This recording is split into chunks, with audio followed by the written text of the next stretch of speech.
I see all the time, all of these like podcast headlines and, clickbait articles that are like millionaire by 30, like 50 units by 27. And that's so wonderful. Like, I'm so excited for those people that choose to do that. And I just want to like urge your listeners, like, it is not a race. And you likely did really cool things in your 20s or even your 30s that person isn't going to do. Like, everything is a give and take. Welcome to another episode of the Obsessed with Real Estate show. I'm your host, Alana George, and I'm obsessed with real estate. I am beyond excited to present today's show and interview with Sarah Weaver, the current expert in medium-term rentals. She just came out with her book. I've held it. This is going to be like, you're going to get so sick of me holding this up because I'm so excited that I bought a copy of her book that was published by Bigger Pockets. So she's kind of a big deal. I'm like super honored that she came on our show today. She's going to deep dive into obviously what medium-term rentals are, why she has an issue of medium-term versus the term midterm rental. I've heard her say before. She talks about living her best life. What's next for her, right? We really dive deep into her journey and really the making of Sarah Weaver, who, if you're not following her on Instagram, she's just posting, she's all over the map, all over the world, traveling. She's what is it called? Like a digital nomad with her properties, funding this beautiful life of exploration and travel that she gets to have, which is really cool. I'm definitely living vicariously through her on all of these travels. So listen in on how she did it.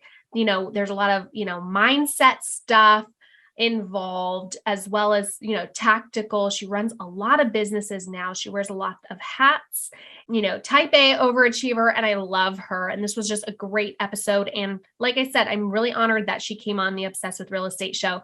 And I know she's on a lot of shows, right? Namely, I think she's been on Bigger Pockets like 2 or 3 times. So such a delight to get to interview her and really dive into who she is, right? As a person, as an investor.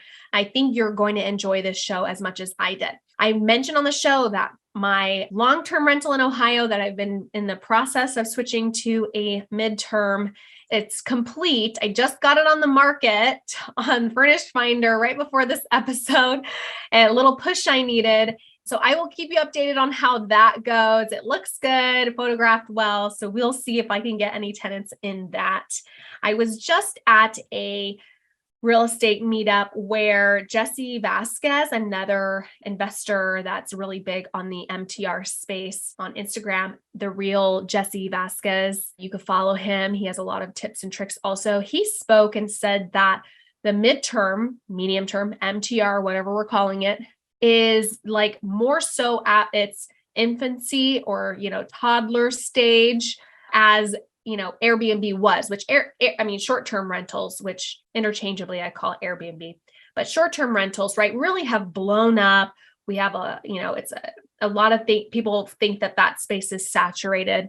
What he was predicting is that MTRs are at that beginning stage where there's not a lot of people really doing it professionally yet.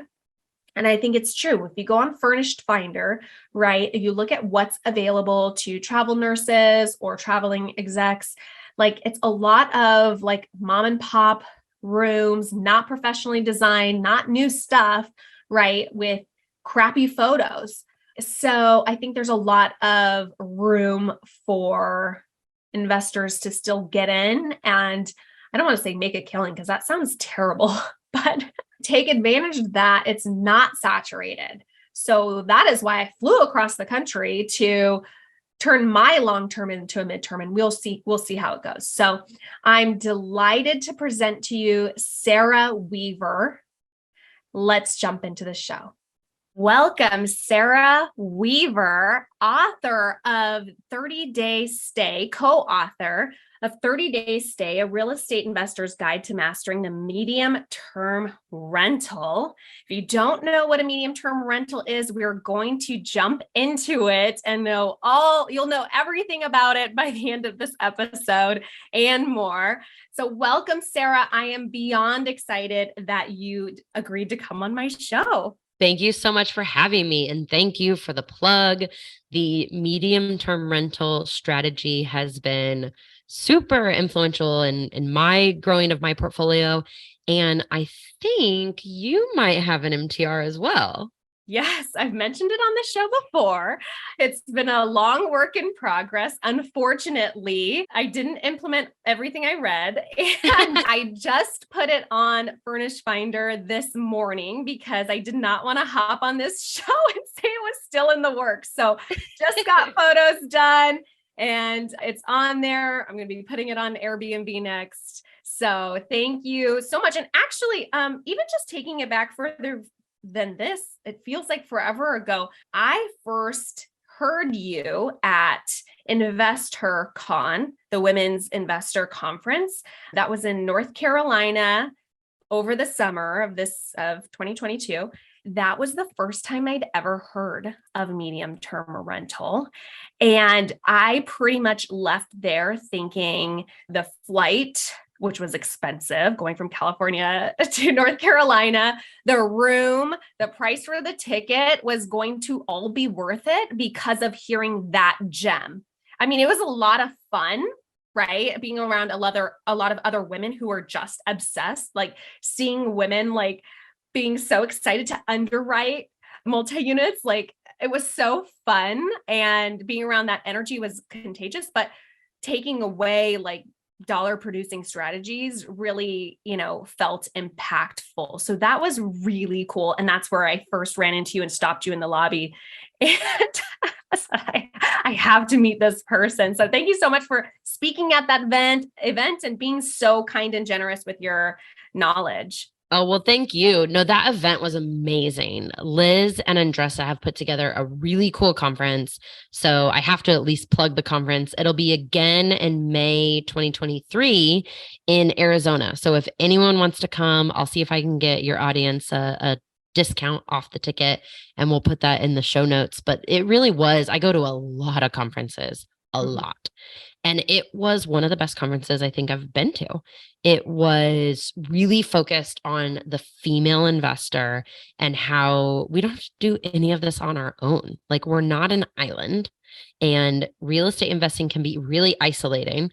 I'm sure there's listeners on here that are like, my family will punch me if I talk about real estate for one more dinner. And so I love going to events like the one we went to, Invest HerCon, because it really gives us community and connection with people that are crazy like us and invest in real estate. Absolutely. Which is why I started this podcast, because I just want to talk about real estate because I'm obsessed. Me too. Me too. Yeah. I know. I love the name of your podcast. Well done. Thank you. Thank you so much. It just seemed obvious by my own behavior. So let's jump into you and your background. What got you into real estate? What were you doing? Give us the deets. Yeah. So my story is not like I had a conversation and then I threw everything to the wind and I went head on in real estate. Instead, my entire life was like whispering real estate in my ear. I don't know if you know this, but I was actually born in San Jose. And so, yeah, I was born in San Jose. My parents worked for a new home builder. And this was 1990. So I'm turning 33 next year. Woohoo. And they were working for a new home builder. And the recession of the early 90s sent them packing. That company foreclosed. And my dad got a job with another builder, but this time in Kansas City. So born in San Jose, we actually lived in Carmel. Talk about beautiful. Yeah. And then we moved to Kansas, and I grew up in Overland Park, Kansas, which happens to be where I'm sitting today. I'm home for the holidays visiting my parents. And so I grew up on job sites. So grew up playing on dirt piles, running around, framed houses. And I didn't realize at the time, but I was learning about home building through osmosis. Mm-hmm. So then someone might think, oh, and then you became a home builder. Nope. I wanted to be a journalist, and then I studied abroad, and then I wanted to be an international journalist. So I have a degree in international studies and journalism, and I was in fact a journalist for not very long before I taught English abroad. So I taught English in South Korea. I love traveling. Anyone that follows me on Instagram, if you don't follow me on Instagram, please do. It's Sarah D. Weaver. And I just love traveling. It's been a value of mine for over a decade. And it wasn't until I read the book, The 4-Hour Work Week by Tim Ferriss, that I was like, okay, I have to be location independent. So somehow I ended up working for a real estate recruiting company based out of LA. And we helped mostly Bay Area and Los Angeles real estate agents find their assistant. And so as a recruiter, I could live anywhere, which was my goal. And so again, I was like real estate adjacent. Yeah. But I wasn't necessarily doing anything real estate investing related until I made the decision. I like remember the day that I was like, I'm going to buy a house near my parents. I was like, that's what I'm going to do. I'm going to turn it into a rental, and then I'm going to move to South America. And that's exactly what I did. You just woke up like, hey, that's what I'm going to do. Yep. That's really funny. I feel like it just goes to show that, and this is something that I preach, that as long as you're taking action in any direction, yes, you're going to end up where you belong. Because I've talked to younger people who have almost analysis paralysis of picking the wrong occupation. And I literally just say it's like not possible to pick the wrong occupation. It will find you what you're supposed to do in life through people, situations, circumstances. So it's really like inspiring to hear that it was, calling you the whole time. yes. Okay. I did read your book and I've heard you on podcasts. So I know that you said that you did get your real estate license for about 5 minutes and you were an agent, and that was not for you. Can you share a bit about that, being that I'm a real estate agent and a lot of our listeners are as well? Yes. So I became a real estate agent in Austin, Texas. After I taught English in Korea, I moved back to the States, and I've always had this entrepreneurial spirit. Like growing up, I was selling stuff on the side. I was always hustling. I was like buying things and then reselling them. And I was always a nanny, like always babysitting. I babysat like almost every Friday, Saturday night. And I was a saver as well. I didn't find out until later in my 20s, but my parents were like, girl, you always had more money than us. Like you're just a saver. And so I've always had this entrepreneurial spirit. So when people were telling me that I was good, I would be good at sales, it really hadn't dawned on me like, oh yeah, like being sales is not icky. Like being a salesperson can be great if you believe what you're selling.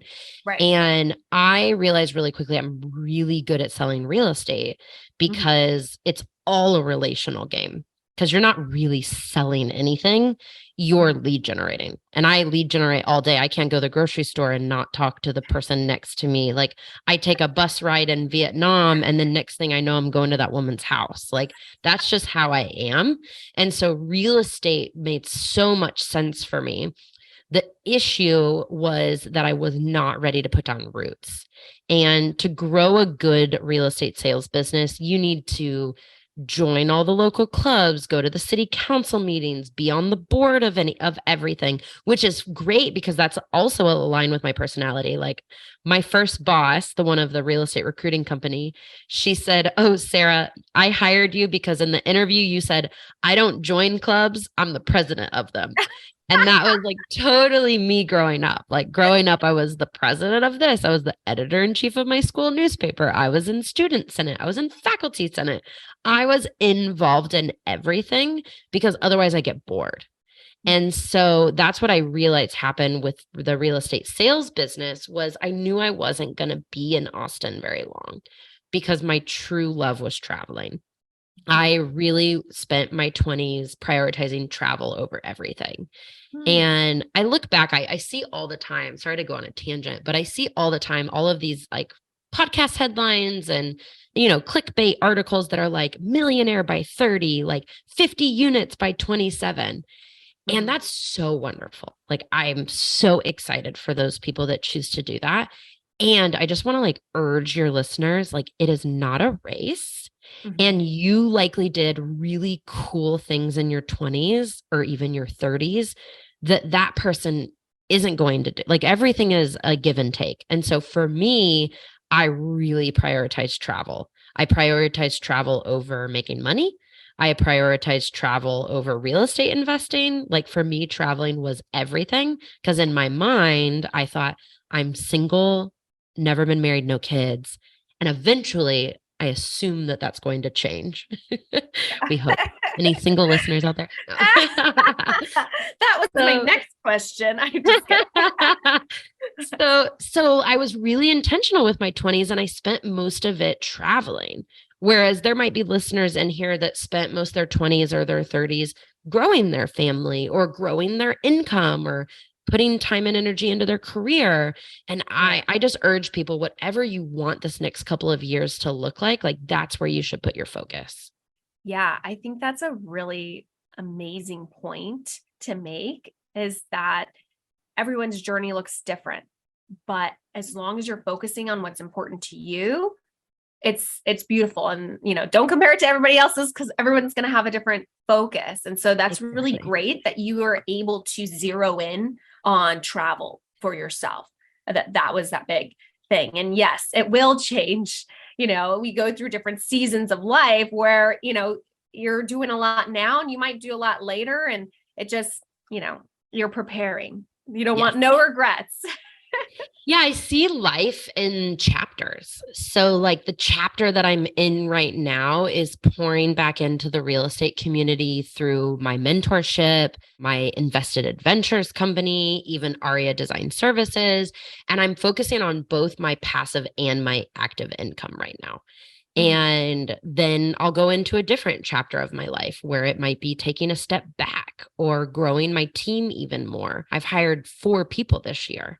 Every part of your life is going to be a chapter. And so I think what I find is that people get really stressed out trying to do everything at once. And I just know that there's only so much focus that I can have at one time. Yes. And that is a challenge of mine, because I too want to be president of everything and do everything. It's not the chapter of my life. I'm still doing a lot of things, but it's not the chapter of my life. Like, I'm in family building mode, right? So it's, I have to be in acceptance of that, or else I can't do anything, right? Or else I'm going to, go through this chapter looking at the next and not even enjoy it while I'm in it. So I love that point. And thanks for bringing that up. So going back to real estate, your first deal, tell us a bit about how that went down. Yeah. So I bought my first property November 2017. I was 27, living in Denver, Colorado, and broke up with someone. I feel like every good story starts with a breakup, and broke up with someone. And I think what I realized in that moment, it was an awesome relationship. It was really clear we wanted different things. And I remember writing in my journal, I want to buy real estate and travel the world. And it's so cool because we broke up. I remember it was my mom's birthday. So it was in March of 2017. And by September of that year, I was looking at properties. And so I was actually driving for dollars, walking neighborhoods in Kansas City. I flew there for a friend's wedding. And while my friends were pre-gaming, I was knocking on doors saying, "Hi, I'm Sarah. I want to buy your house." And on my very last street, I was like about to call it quits. I'm like, okay, my friends are drunk texting me. They're like, "Where are you?" And I still need to get ready and like curl my hair. So I was like, I should stop soon. And sure enough, I drive by this house, and it's like, if it was a movie, there would be like sunbeams coming out of the for sale by owner sign. So there was a FSBO sign in the yard, and I had it under contract the next day. Oh my gosh. So you were obsessed with real estate even before actually getting into it. It sounds like that's pretty obsessive. Well, and I was really lucky that one, my personality, I have no fear. Like I'm not afraid of anything. I could like walk up to anyone in any country and just start up a conversation. So that helped. But then also I was a real estate agent and I joke it was for 5 minutes. It was for a full year. And during that year, I cold called. I took Keller Williams Bold, which I highly recommend for all real estate agents to at least consider taking that because they encourage you to call 100 calls a day or in a day and you get a little pen. And I'm like, oh, competition, sign me up. Winner, winner. Yeah. So I made 100 calls a day for like 30 days in a row. And it was awful. I hated it. I cried and I did not enjoy it. But I said I was going to do it. So I did it. And because of that, I learned good, like objective handlers and scripts and all of that. So then I applied all of that information and knowledge to door knocking and driving for dollars as an investor. And then also let me be the first to say, I have not gone driving for dollars or door knocking ever since. Okay. So that was like hustle mode. Now I like using investor friendly agents and writing offers from Mexico. I'm not driving for dollars right now. But if you guys have the oomph for it, do it. Like driving for dollars is one of the best ways to get deals under contract. Prospecting styles will evolve over the years, but that's definitely like the fearless and fastest way to get deals or clients as a real estate agent is to be knocking on doors, to, actually be picking up the phone and making those cold calls. And most people won't. It's just hard. There's so much fear around it. That's what I find is like, I found so many agents and investors that were like, well, everybody's doing that. I'm like, no, they're not. People are scared and it sounds terrible because frankly, it is terrible. And so therefore people don't do it. People will always gravitate toward comfort over discomfort or even pain or rejection, which I experienced both of those, cold calling and door knocking. But I got my first listing in my first 30 days of being an agent from cold calling. I got my clients under contract from door knocking. And then I got my first investment property from door knocking. So what you're saying is like, life is good when you do the hard things, or? Exactly. It's like so weird. I mean, I built my real estate business cold calling as well, like expireds and canceled. And there was a lot of days I didn't want to do it, not to harp too much on this, but just, I want to emphasize for the listeners, like leaning into that fear. There's a reason why you're feeling uncomfortable doing it. And it's because what you want is just on the other side of that. So recognize it and lean into it and just do it anyway. Right. Acknowledge that you're feeling uncomfortable and know that that's your signal to push through, right? Yes, absolutely. Cool. And it was so clear to me, like I had no doubt in my mind that I would own a rental property. I was like, I'm going to buy a rental property. Like that is what I'm doing. And I ended up it was like a 60-day close because they wanted to spend Thanksgiving in their house. It was the only house that their adult daughter had ever lived in. And so, I made the decision in September. I was under contract in October, and then I closed in November. And it was just really obvious to me that that was what I was going to do. And then I went even as far as I took that entire upstairs of that property down to the studs. Again, my dad has that home builder knowledge because he's always worked for new construction. He's not a blue collar worker, but he understands all of it. And he's not afraid to swing a hammer. And it's so fun, like fast forward, he was just with me last week telling someone, oh yeah, I walked in and Sarah's like swinging a sledgehammer. He was like, Sarah's done a lot of things. She was a really good student. I was a very mediocre athlete. And he's like, I've been proud of her, but I don't think I've ever been as proud as I was that day. I saw her like tearing down walls. I was pulling insulation, like, and he was like, it was so cool. Oh, that's my girl. That is so cute. I love that. That was your first purchase.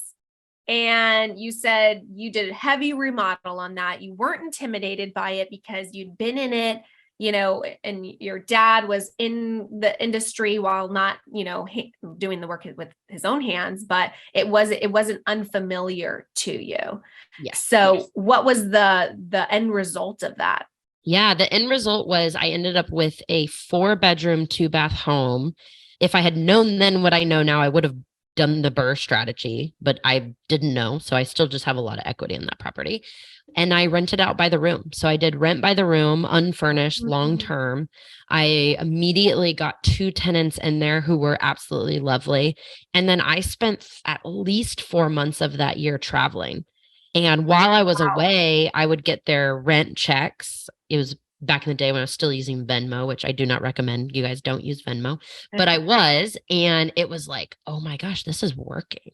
BRRRR is, we've said it on the show before. And if you haven't, if this is your first time listening, right? Buy, rehab, rent, refinance, repeat. It's a way for recycling your capital so you can, use the same funds and deploy it again and again. So that is a strategy that is, widely used and discussed right now. So I just wanted to quickly pause and throw that in there. I'm so glad you did, because the reason I didn't know then, I'll expand on that, is I just didn't know that like I had increased the value of my property to a point where I could go get another mortgage, or in this case, refinance into a new mortgage.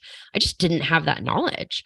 I had other skill sets, as I've shared, like, I was good at door knocking, I was great at negotiating. I negotiated all my closing costs paid for, a new furnace, a new electrical panel, and I think like an additional like $4,000 off during inspection period. So really good negotiator. And I still made mistakes. Like I should have refinanced the property, but I didn't know. The other thing that I didn't know is that I could have turned around and bought another property right away. And I wish I had, because I had so much adrenaline and excitement off of that. But I didn't have the financing knowledge that I have now. And so I just thought, oh, now I need to wait a year or maybe even 2 to like build up reserves, fix my DTI, my debt to income ratio, all of these things that I just didn't know.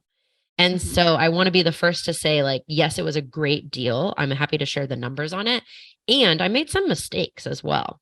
Yeah, I appreciate you saying that. The first deal, just assume you're going to make mistakes on it, because let's just throw that out there. And then we could talk about those mistakes and laugh about them. God knows I made so many mistakes on my first deal, which was a BRRRR out of state. And it's laughable, and you learn and then you move on. It's not, the end of the world. So yeah, even Sarah Weaver, author and big time real estate investor, a lady, still makes mistakes. So yeah, absolutely. And it's so cool, because then also something beautiful happens once you take action, is it also works. You're like, wow, I made mistakes and I'm still making money. This is cool. Yeah. It sounds like you've kind of already shared the lessons, or at least what you would have done differently. What big takeaways from that could you share, if any, addition to what you've already said? I think the biggest thing was just to do it. Like, I think it's so cool to look back now, and people always ask like, how did you get into real estate? And it was like, it sounded like for me, it was like a really slow whisper for years. However, the moment I made the decision, like I got pre-approved, I know that was the game changer. Like I made the decision to be an investor. And so that's my biggest thing I urge people, is just make a decision. Like make a decision that this is going to be your year to grow your portfolio, or your year to spend more time with your kids, or your year to be the healthiest you've ever been. Whatever it is, just like make a decision and the rest will follow. Between you, me, and the followers, it sounds like it was really the breakup. I'm just kidding. I hear a lot of identity statements. I am a real estate investor, right? I am an investor. And it was for me, I went through a big breakup, and that's why my hair's red. It's been red ever since.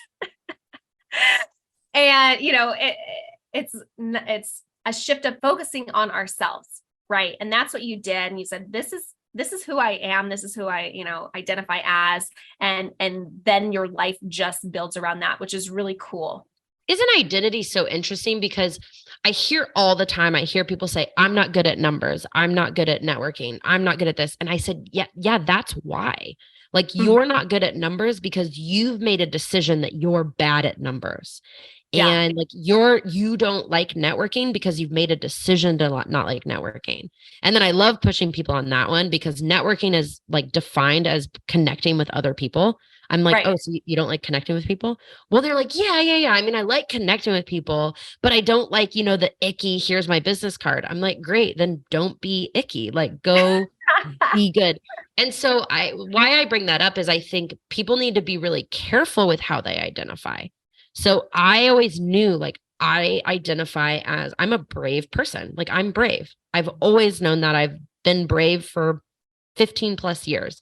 Like I made a decision that I was going to be a brave person. It doesn't mean that I'm not scared when I do stuff, but I've made a decision to be brave. I love that. My best friend said I need to add it to my affirmations. I am an on-time person and I arrive everywhere early. So I'm adding that per request. They're very powerful, these statements. And so I appreciate you sharing that. So tell us a bit about what your current portfolio looks like. We've kind of alluded to you traveling and just being free geographically with your real estate deals, but share with us what it looks like right now.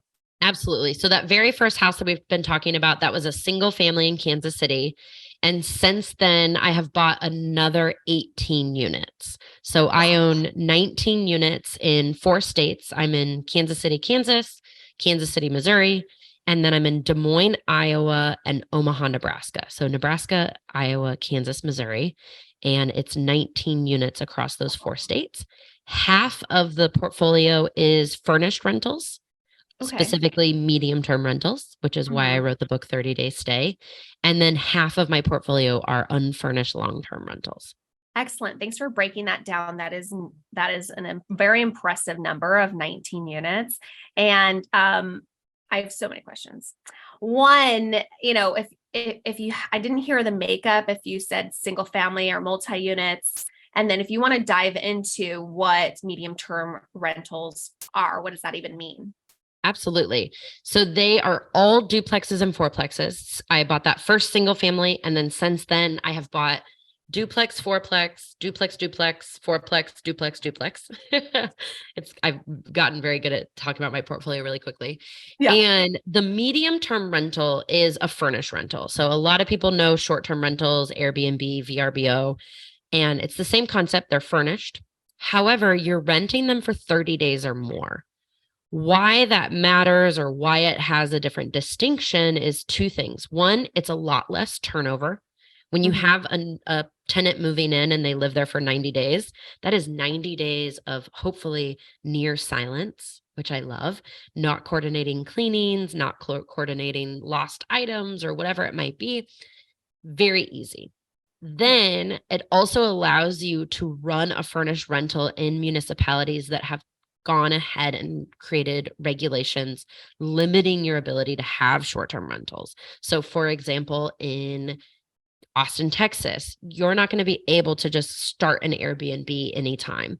Same with Denver, Colorado, even small towns like University City, Missouri. There's lots of municipalities that have regulations keeping us investors from legally running short-term rentals. Well, this 30 days or more is typically a workaround that. And I have to dive in. I don't know where I heard this. I'm pretty sure it was from you. What is the deal of a midterm versus medium term for you? It's all the same, you guys. This is not, there's a lot of topics that I will die on the cross. This is not one of them. Okay. Just checking. I wasn't sure how sensitive it was because you've stated it's medium term, not midterm, but I say midterm. So I was like, okay, for the show, I'm just going to start saying MTR because I don't want to hang up on us. I have so much to worry about. That is not something I worry about. I think why it happened, because I'm sure people are like, okay, but why? It really was just publishing. Bigger Pockets Publishing wanted to call it medium-term rentals.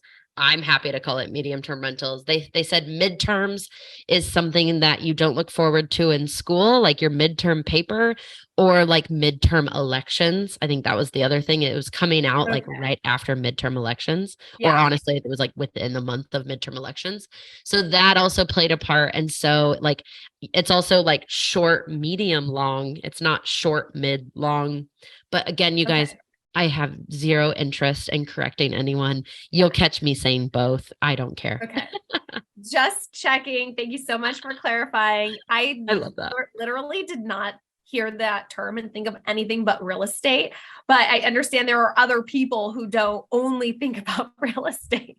So that makes a lot of sense. Okay. Cross that one off the list. Perfect. I love it. I'm going to have to use that for social because people have asked me before, and yeah, guys, I don't care. Okay. Yeah. I don't know where I saw that you made such a distinct clarification. Maybe it was because of the book title, if people were searching it or something. It's medium term. That's funny. Got scolded. So with the 19 units, which like I said, is very impressive, that's empowering you to live this life you've always wanted, right? So in your book, to quote back to you, you basically said you're living your best life. Tell us what your best life looks like. And have you always known that that was what your best life looked like? Oh, great question. I'll answer the second question first. Okay. I always knew that I would travel as much as I am. That was the number one priority. And I always knew I was going to do something really cool. And I don't want that to come off as cocky. Cool to me, you guys, is like living in a hostel in Brazil. That's not cool to a lot of people. That would be too dingy or like broke backpacker lifestyle.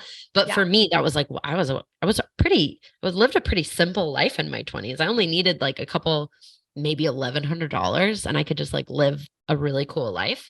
Yeah. So yes, I always knew I would live something similar to this, but could I have imagined that I would be speaking on stages, write a book, launch a travel company, get paid to travel, and spend almost every day talking to real estate investors? No, I mean, I couldn't have imagined this. It's so much better than anything I could have imagined. My company, Invested Adventures, we took 5 trips this year with 11 to 15 investors. And it was so cool. Like the trips were cool. Like the travel that we do is neat. I'm really excited, but it's what happens afterward. I call it the after effect. It's so beautiful. Like 2 of the investors partnered on a deal together. Someone else in that same group is now their private lender. I just had dinner last night with 2 people that came on my trip, so it was a Monday night and we had a cool dinner. So all of these like beautiful things happen and everyone buys more real estate. Like anyone that comes to my event goes under contract faster and buys more real estate than they thought they would. But then there's also all of these like unmeasurables, like people leave more connected to themselves. People leave with one of the best things this woman said, I left your event with a better vision for my life. And I liked that version better than what I was living. Wow, that's powerful. And then she took action. Yeah. And that's the coolest thing is like now her life looks different because she said, okay, I'm going to take action on this. Because why not? Because Sarah did. Yeah. Sarah believes in me. Right? Yeah. And I like one of the best compliments is like, oh yeah, this girl from Kansas can do it. Like, of course I can do it. Like, look how much little money she was making. I don't take offense to that at all. I'm like, yeah, guys, that's the point. Like the point is that like, if I can do this, you can do this. That was really important to me. And then what my best life looks like is I wake up. I mean, I'm not superhuman, so I don't wake up like every day excited. That would be a lie. But I don't wake up, I can say with confidence, I don't wake up ever and think, today's going to suck. And I did for a long time when I worked for someone else or I didn't love where I lived. I didn't like who I was hanging out with all the time. Now I love who I pour into and who pours into me. It's hard to imagine you having a negative outlook on a day or a moment because you're very bright and cheery. Don't get me wrong. I mean, like my life isn't perfect. I'm like the heaviest I've ever been. I love being single 89% of the time. And then sometimes you're like, man, it would be kind of cool to have a partner. So don't get me wrong, there are moments, but this like cheery, positive attitude is also really genuine. I'm really stinking happy. I love that. That's cool. How much of this life of where you're at now could you attribute to like any kind of manifesting? Because you mentioned writing in your journal, this is what I'm doing, right? Which gives it a lot of power. How much of what you're doing today do you think you could attribute to some of that, of getting clear on that? I think all of it. I think I was really intentional with where I traveled to, the friendships that I fostered, the like mentors that I sought out. It was all very intentional. I had a really good idea of what my life was going to look like. And I set numbers to everything. I wanted to have $8,000 a month because everybody else wanted 10. I was like, I don't need 10. 8 sounds good. Modest. And then it's funny. Then I hit 9,000 and I was like, well, now I need 15,000. But I was very intentional. And I think that's one of my encouragements to everyone is have a cash flow goal. Again, if you're a cash flow investor, which I think most of us are versus appreciation investor, is have a cash flow goal. Your unit count does not matter. Like unit count doesn't matter at all. I would like to own less units and have more cash flow than the other way around. And so have a cash flow goal and then just be really relentless on like, what's the first step? I hear a lot of investors say, okay, but how am I going to finance the second one and the third one? Because if I buy the first one with conventional lending and then this happens and then my DCA, and I'm like, wow, like, first of all, chill out. And you don't even own one property. I'm like, go buy one. You have to buy a good deal, go buy a good deal, but go buy one before you're worrying about property number 4 and 5. Right. Well, focus on what's in front of you because that'll lead to analysis paralysis if you think you have to have it all planned out up front, right? Just take the next step and more will be revealed, kind of what we've already been, touching on with career path. It will show up, right? Just exactly how it's supposed to. So yeah, that's definitely powerful. So what are your current challenges where you're at in investing with these 19 units? The challenge happened about 7 months ago, maybe even 10 months ago. I was in the jungle. This is no exaggeration. I was in the jungle of northern Guatemala. And I was off my phone, like on airplane mode for 4 hours, right? Like no big deal. Real estate, ideally, like I'm not a doctor. No one's going to like bleed out if I don't answer my phone, ideally. And I come out of the jungle, I put my phone on airplane mode. And I remember that feeling where I was just like, like, what am I going to, like, who needs my attention now? Like what Airbnb guest needs this or that? And sure enough, maybe I manifested it because I was being negative. And a furnace went out in one of my units and it was January or February and it's cold in Kansas City. So like that's an emergency. Like I care really deeply about my tenants. And so I just went into solutions mode. I was like, okay, call this HVAC guy, do this. And I texted the tenant. I even gave them something to do because I was like, people can help me. Like there's no reason for me to like panic. I had just had a kick-ass day. Seen, Mayan ruins in Guatemala. I'm not going to be negative about this. And I realized that I was like, this can't continue. I was like, I have goals to do multi-day hikes, like be off grid for 5 days. I have goals of going on vacation. And so I knew something needed to change. And so I either needed to hire property management or I need to hire an employee to be in-house property management for my employees. And so I ended up doing both. I hired one property manager for one of my long-term duplexes, and it's been a terrible experience. And then I hired an employee to be in-house property management, and it's been an incredible experience. Interesting. I've only hired a property manager once, and it was a terrible experience as well. Good ones are hard to come by. Not, hating on property managers or property managers listening. It's, I feel like it's harder to find a good property manager than it is a good real estate agent. And there's a lot of bad real estate agents out there. So Yeah, I relate to that a lot. And I think our listeners will. So what is your solution for that? Did you just, take that in-house or? So they're still managing that property because I signed a year contract and I do want to give it a year because I don't want to property manage. But really the solution is the hiring someone in-house. And it took a lot of time. It's a lot of training. It's a lot of patience, which is not my strength. I'm not a patient person. And so that's been my challenge with growing to 19 units is what's called stabilizing or asset management. And that's something that doesn't get talked about enough. It's really sexy to say, oh, I went from 3 to 15 units in 92 days. Yeah. It's not very sexy to say, oh yeah, and I've been stabilizing those properties for the last 7 months.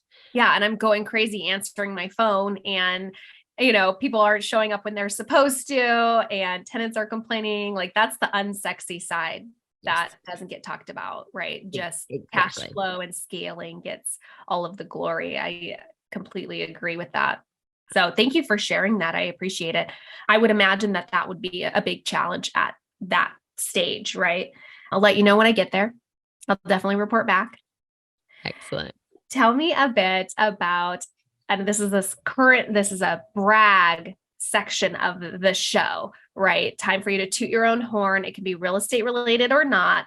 We don't really get to, I feel like, generally say our good things, or there's a part of our brains. Sometimes everybody's brain is different that like hushes this, right? Yeah. Oh, that's a great Tell me something that you're especially proud of yourself for. I am really proud because last December, so December 2021, I sat in a room with real estate investors at an event called Rat Race to FI, ran by Diego Corzo.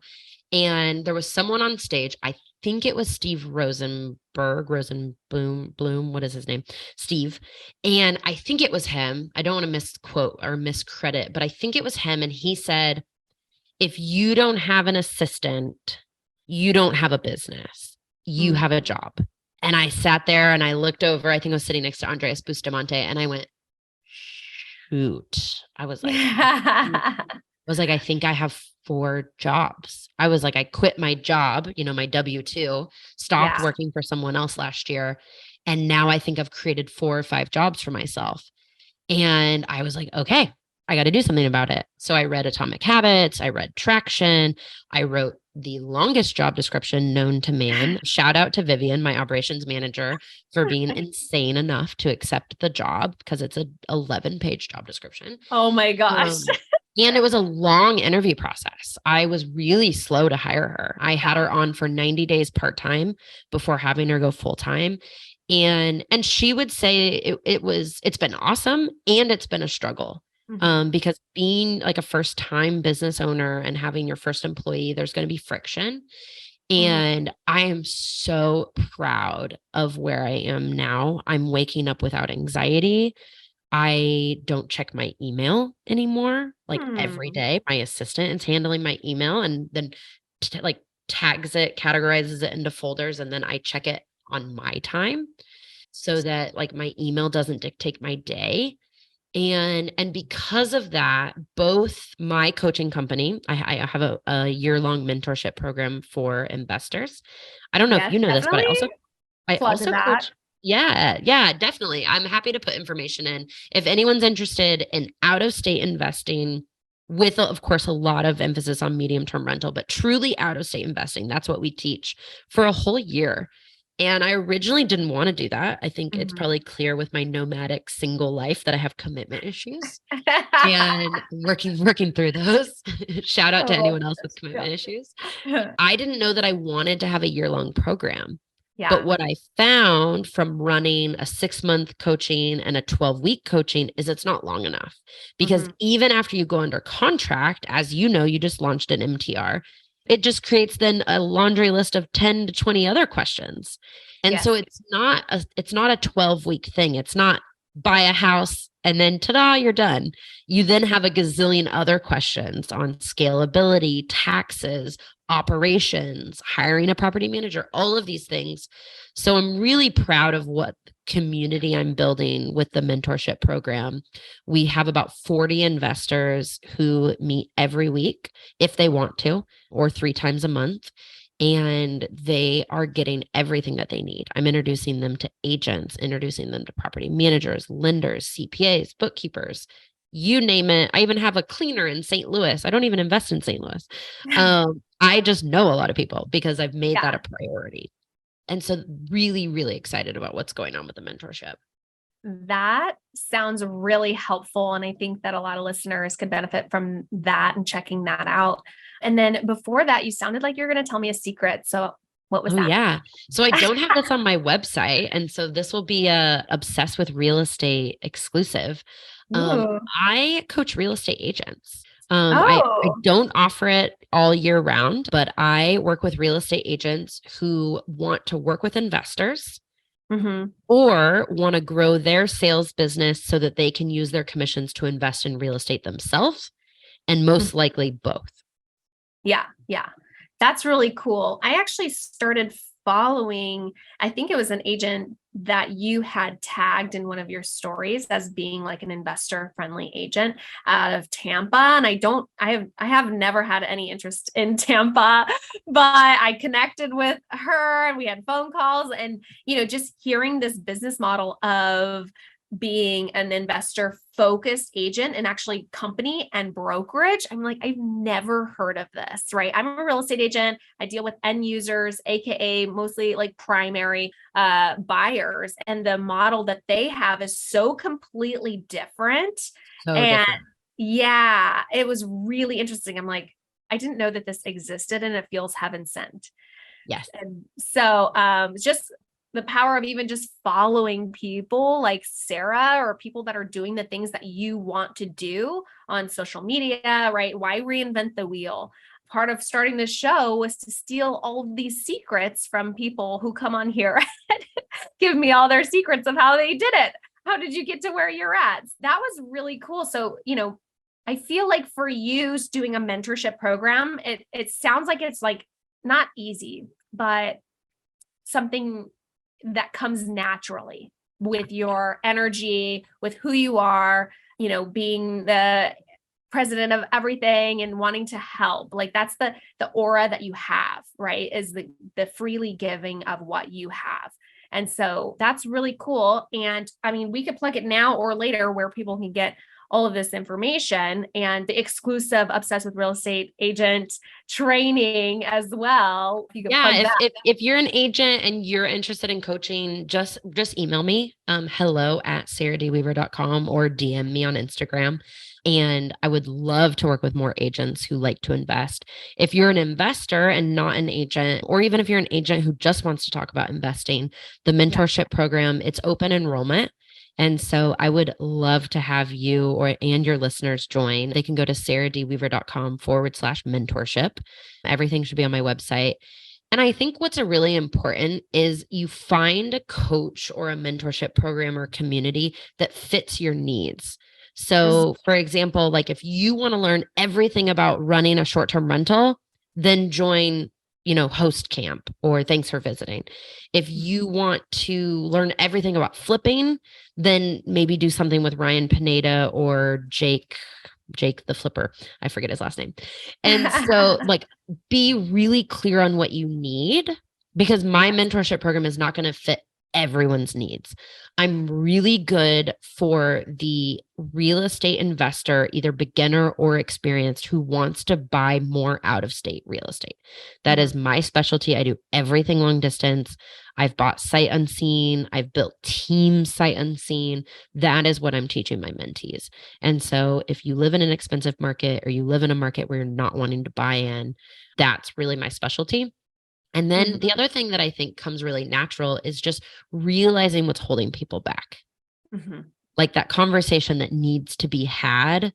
I'm like notorious for having it. Because you're so brave. You ask the hard questions. And I think I care so deeply. Like that's something that I'm noticing with some coaches is that I'm like, do you really like people? Like, do you? Because like, I really genuinely love people. It's probably one of my faults. I give probably too much away, including my time. But I really genuinely love people. I love that. And I have like so much FOMO with these with people like you. And there's some others that I want to join the coaching programs for. And I joined a coaching program already for multifamily, which is great because I want to jump into that, right? Like you said, be very intentional, be very specific with the asset class and the strategy. But I also want to do this.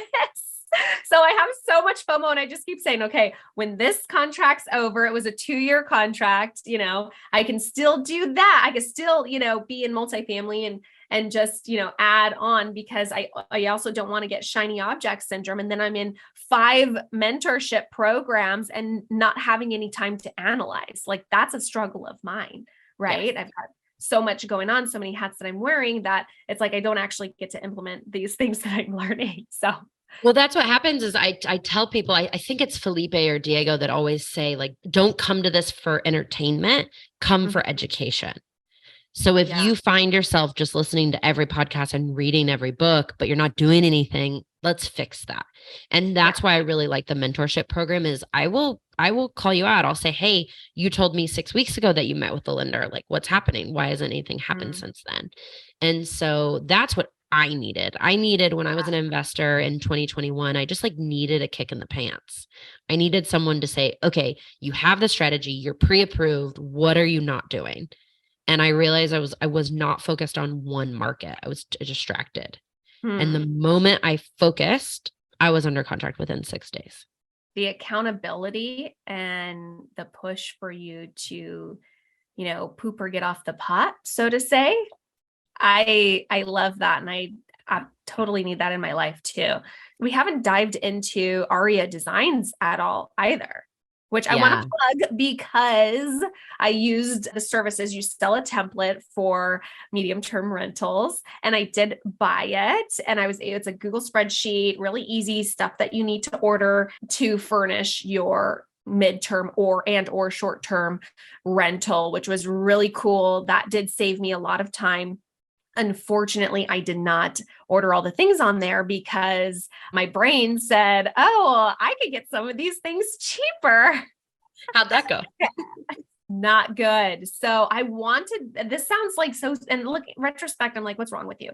I wanted to walk through the stores and buy the things because that was going to feel really good to me. So I'm like, there's a big Walmart, there's, I can go do that and probably save some money. Well, what ended up happening is I was frantic and flustered, and I had to extend our tickets, which cost $1,000+ because I couldn't finish on time. And I had to hire handyman last minute to come put everything together because I love putting furniture together. It feels like an adult puzzle to me. But took me 6 hours to put together a dresser. Yep. And so I did not think ahead on that. And everything in your book, plug again, advised me not to do that. But we're going to spend money either way. And so what I tell people to do is if you are going to fly to your unit or it's in town, hire TaskRabbit help, because your time needs to be spent on the higher level. Even higher level, we're talking where does the artwork go? Or did we wash the spoons before we put them in the drawer? Only you are going to have the capacity to think about stuff like that. Mm-hmm. Hire someone to put together all the nightstands, the bed frames, the this and that. Because then the other thing is speed is money. If you could get your unit occupied 7, even 4 days sooner, you're probably renting it for what, $40 to $90 a night. Even as a medium-term rental, that's all money in your pocket. And so I created the furnished list, and we audit the furnished list often. If things go on sale somewhere else, we're swapping things out. But also sometimes it's worth spending the money. Let me think of something. I buy a certain knife set because it comes with all the utensils. So even though it's a more expensive knife set, it's one less click add to cart that I have to think about for all of my the kitchen utensils. And then just durability. There's nightstands that I've bought in the past that just disintegrate, IKEA. And so we don't buy those anymore. And so we spend just an extra $10 to $20, and then it's going to last a whole extra season. And so I really encourage people to think about like, am I spending money or am I saving money where it matters or where it doesn't matter? And so thank you for the plug with the furnished list. Arya does a few things. So the company's called Arya Design Services. It's actually called that because I met my business partner in a hostel in Bali called Arya. Arya. Oh, And so my business partner, she works in fashion in Brooklyn. She lives in Williamsburg, and she is just incredible with details, like dots, I's, crosses, T's, and very good at design. I come in with like, okay, how can we make this more efficient? How can we provide even more service to our clients? And then always looking at everything as an investor. And so we can help you by just selling the furnished list. Or if you want us to fly out and do the unit for you, we can do that as well. That starts at $6,000 is our fee. So for some people, I mean, once they buy flights, take off work, find childcare, and just the headache of doing it all, that pays for itself. Yeah. And then we also have a middle tier. If you're like, no, I can fly out there or I can put furniture together or find someone cheaper than that, you could also just hire us to just furnish your unit from afar, which about 95% of our clients choose that service. You mean like have somebody else order all the stuff? So we order all of it. So we will curate your design. So you'll send us, okay, Sarah, I have this 2-bedroom, 1-bath unit in Augusta, Georgia. And then we will look at the floor plans. We will send everything out to Augusta, either to the unit or to another destination that you told us. Like maybe it's your property manager is going to collect everything or your handyman. And then you would hire someone to install the furniture, put it together. Maybe it's TaskRabbit, again, with maybe your property manager or an agent or even a friend. And we'll curate the design. And what you get is you get like a specific design to that unit. Whereas if you buy our furnished list, it's not going to be a furnished list perfect for your unit. Right. But then also we think of everything. So we're going to guide you and say, hey, you need to put on a smart lock. Hey, did you consider doing this? Or we really think you should put blackout curtains in that room, whereas you may have opted for something else. And then we can write your listing description. We can list it on Airbnb, on Furnish Finder. I'll give you all of our automated messaging. Really anything that you need to launch your furnished rental will help with. Okay, I'm definitely doing that next time. That sounds amazing. Now that I've gone through the experience, it's out of my system and trying to put together furniture with my 2-year-old running around, I wanted to scream. And so time is money for sure. And that if you take things off my plate, then I love you basically forever. Yeah. So I'm going to look into that on the next one. And where is it? Just aryadesigns.com. If you want to plug that, it's been a while since I went. Yep. They can find it on my website, Sarah D. Weaver, or aryadesignservices.com. Okay, cool. Yeah. I definitely wanted to plug that. I didn't want to forget your multi-faceted businesses, your life. Is there anything we missed that you're doing? Man, it always feels like something. I think what my goal is to just really, if there's a problem in the real estate community, I want to fix it. So if you don't know how to invest out of state, reach out to me. If you need help furnishing your rental, reach out to me. If you want to go on an epic adventure because you're lonely or you just like to travel, reach out to me. Like there's really so many ways to not do any of this on your own. Okay, cool. So what kind of advice would you have given to your 18-year-olds? I don't know how the timeline here when you got into real estate. I'm assuming at 18 you weren't yet, but what kind of advice would you have given to your 18-year-old self now that you are where you're at? Yeah. Oh man, my advice to me at 18, I was in a near fatal car accident when I was 16 and everything changed. And so by 18, I was like financially on my own. I was paying for college by myself. I was stressed. I was just like, how am I ever going to make this work? Like everything hurts physically. My body was a disaster.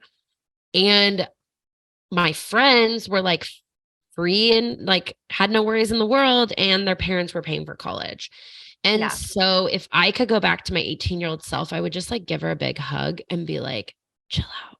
Like I don't know what drugs you need to use. No, but chill out, kiss more boys, have Yeah. more fun, loosen up. You don't need to be the president of every club. Choose like one club. Be the president of one club, not seven. Yeah, that would be the advice I would give myself. That's not advice for all 18-year-olds. Oh, dear Lord. We'd be in big trouble if we told all 18-year-olds to loosen up. Some of them are a little too loose to begin with. But I was stressed. Like, I was so stressed. I thought I needed to get the perfect internship and straight A's. I'm like, oh my gosh, honey, you studied journalism. No one cares what your GPA is. Like, chill out. Do you think that that was just part of your character, or were you overcompensating for something? I think I was really just worried. I think I was worried that if I didn't get the perfect grades or the perfect internship, that like things wouldn't work out. And so I'm so glad I studied abroad summer after freshman year. So I was mostly with juniors, like most people study abroad after their junior year, but I was a freshman. And I think part of that stemmed from the car accident. I was like, tomorrow's not guaranteed. Like, I don't think I was morbid and thought I was going to die, but I thought, what if I get a boyfriend or an internship and then I can't study abroad? So I always was of the notion, like, don't wait. Yeah. And so that's something that's great advice for anyone is like, if you want to do something, don't wait. So I studied abroad really early, and I'm so glad that I did because it really chilled me out. Like it slowly like took the stick out of my That's a funny way of putting that. I love that. And I thank you for sharing about the, near death car accident. That's really, I mean, it sounds like you've always been brave, but that is one more reason I can see why you don't have fear around talking to people when you faced something like that, like losing your life. Asking somebody if they just want to sell their house doesn't feel like, life or death. It put things in perspective. And it really did. Yeah. That car accident really did put things into perspective. And it just made it where like, I want my life to be really full and fun so that God forbid something does happen, I can look back and say, I really did it. Like I really lived. I love that. That's one of my goals too. My dad, this is a tangent. He was, maybe we'll cut it. I don't know. My dad was 42 when I was born. He's a Vietnam veteran. He had traveled because of that. 42 was like an old dad. He's had white hair since I was in kindergarten and can remember even, preschool. He is an old dad. And having an old dad, I actually have like appreciated because he had so many stories, right? So many stories to share. I was doing this and I was doing that. And one time that, and growing up on the farm and da, da, da. So he's not from California. He's from Minnesota. And I really admired that about him. And that's always been a goal of mine is I just want to collect experiences and stories so that when I'm, I was going to say gray haired, but I don't know when that would be because I just diet so much, but that's where I want to be is like having all these stories to reflect on and to share, right? My experiences and to hope that guides somebody else. So I definitely relate to that big time.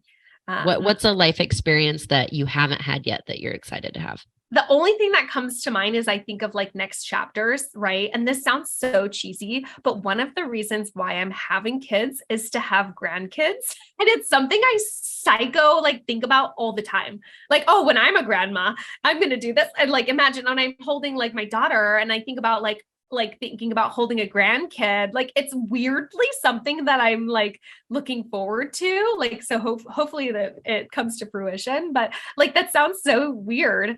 No, I love that so much. I actually just spent the last weekend with my grandma. She's 78 and she watches my cousin's kids from time to time. So these are her great grandchildren. Oh my whatever she is, my second cousin, I don't know what your cousin's kids are. My cousin's kid is 6 and my grandma took her to the indoor pool that had a slide, and 6-year-old Juliet was too small to go down the slide by herself.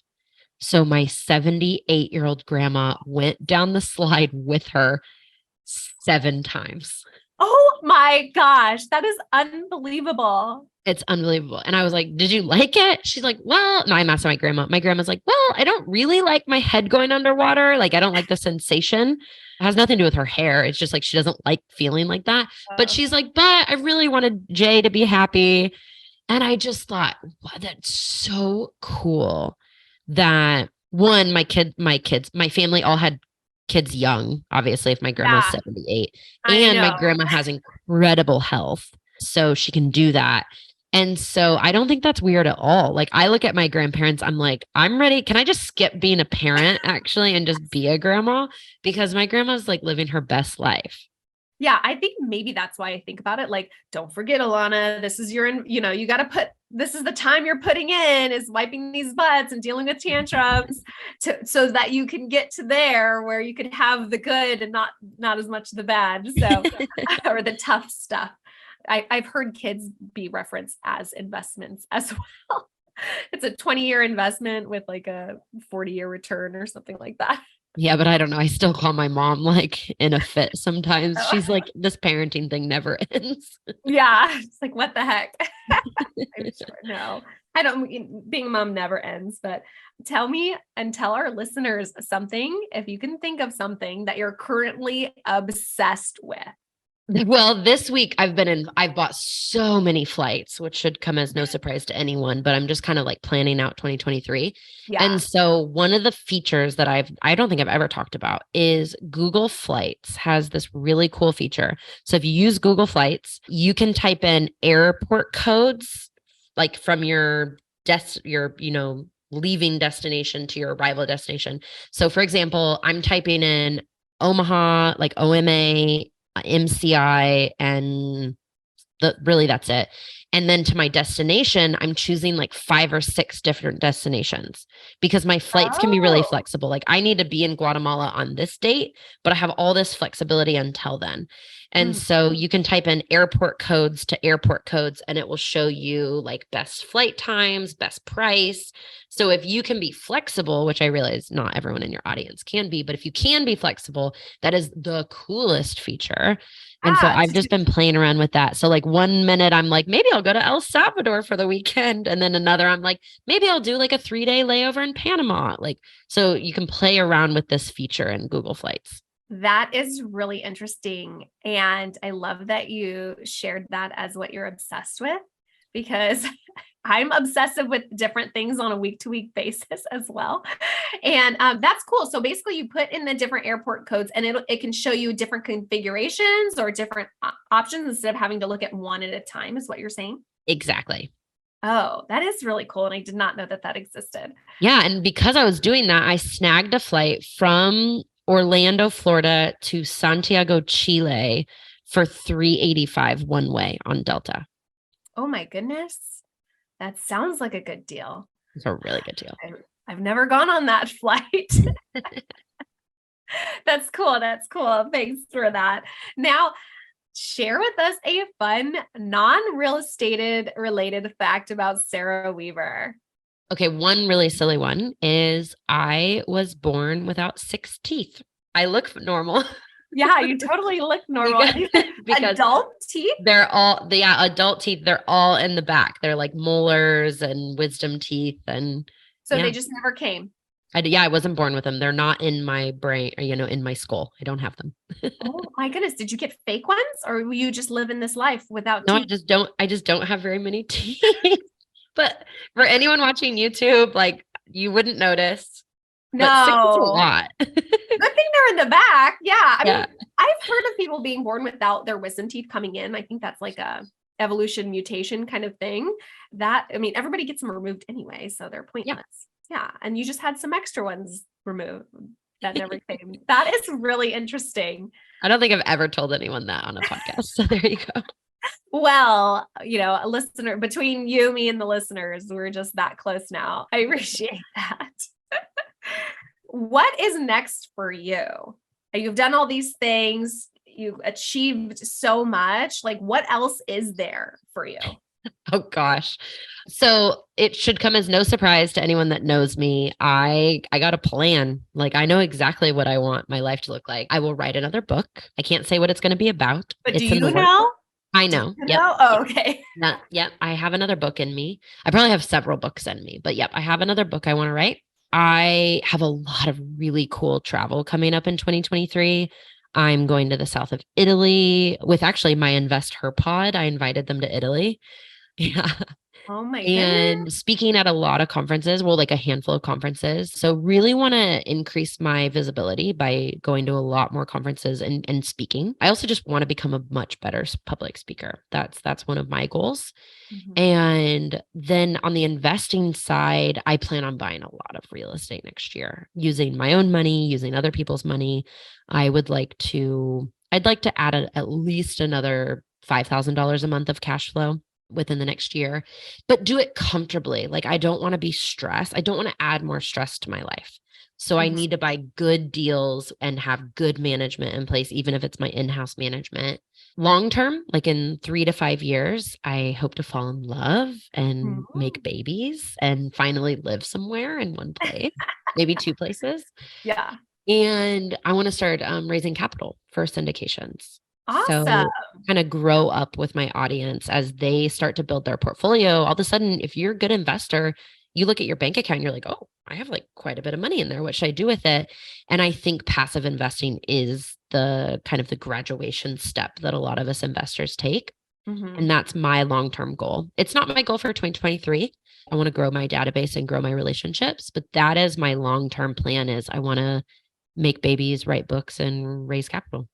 Yes, I love it. Those are all like in line with each other, right? Because raising capital, it'll give you time for raising those babies because they take a lot of time and a lot of energy. And like I've you heard. said, really got to focus. So that is beautiful. And I love how you have all that planned out. I'm a super planner as well. And all I can say is, on the love front, be sure that you're writing out exactly what you're looking for, right?